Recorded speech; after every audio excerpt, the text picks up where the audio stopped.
దశలోనికి రాసిన మొదటి పత్రిక 3వ అధ్యాయం. కాబట్టి ఇక సహింపజాలక ఏతెన్సులో మేమొంటిగానైనను ఉండుట మంచిదని యోచించి ఈ శ్రమల వలన ఎవడును కదిలింపబడకుండునట్లు మిమ్మును స్థిరపరచుటకును మీ విశ్వాస విషయమై మిమ్మును హెచ్చరించుటకును మన సహోదరుడగు క్రీస్తు సువార్త విషయములో దేవుని పరిచారకుడైన తిమోతిని పంపితి. మేము మీ యొద్ద ఉన్నప్పుడు మనము శ్రమను అనుభవింపవలసి వచ్చినదని మీతో ముందుగా చెప్పితిమి గదా, అలాగే జరిగినది.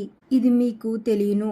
అట్టి శ్రమలను అనుభవించుటకు మనము నియమింపబడిన వారమని మీరెరుగుదురు. ఇందుచేత నేనును ఇంకను సహింపజాలక శోధకుడు మిమ్మును ఒకవేళ శోధించునేమో అనియు మా ప్రయాసము వ్యర్థమైపోవునేమో అనియు మీ విశ్వాసమును తెలుసుకొనవలనని అతన్ని పంపితిని. తిమోతియు ఇప్పుడు మీ యొద్ద నుండి మా యొద్దకు వచ్చి మేము మిమ్మును ఏలాగు చూడనాపేక్షించియున్నామో అలాగునే మీరును మమ్మును చూడనాపేక్షించుచు ఎల్లప్పుడూ ప్రేమతో జ్ఞాపకము చేసుకొనుచున్నారని మీ విశ్వాసమును గూర్చియు మీ ప్రేమను గూర్చి సంతోషకరమైన సమాచారమును మాకు తెచ్చెను. అందుచేత సహోదరులారా, మా ఇబ్బంది అంతటిలోను శ్రమ అంతటిలోను మీ విశ్వాసమును చూసి మీ విషయంలో ఆదరణ పొందితిమి. ఏలయనగా మీరు ప్రభునందు స్థిరముగా నిలిచితిరా, మేమును బ్రతికినట్టే. మేము మీ ముఖమును చూచి విశ్వాసములో ఉన్న లోపమును తీర్చునట్లు అనుగ్రహించమని రాత్రింబవళ్ళు అత్యధికముగా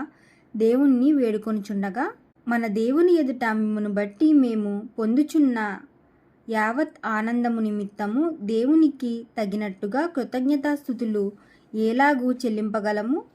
మన తండ్రి అయిన దేవుడును మన ప్రభువైన యేసును మమ్మును నిరాటంకముగా యొద్దకు తీసుకొని వచ్చునుగాక. అప్పుడు మరియు మన ప్రభువైన యేసు తన పరిశుద్ధులందరితో వచ్చినప్పుడు మన తండ్రి అయిన దేవుని ఎదుట మీ హృదయములను పరిశుద్ధత విషయమై అనింద్యముగా ఆయన స్థిరపరచుటకై మేము మీ ఎడల ఏలాగు ప్రేమలో అభివృద్ధి పొంది వర్ధిల్లుచున్నామో అలాగునే మీరును ఒకని ఎడల ఒకడు మనుషుల అందరి ఎడలను ప్రేమలో అభివృద్ధి పొంది వర్ధిల్లునట్లు ప్రభువు దయచేయునుగాక.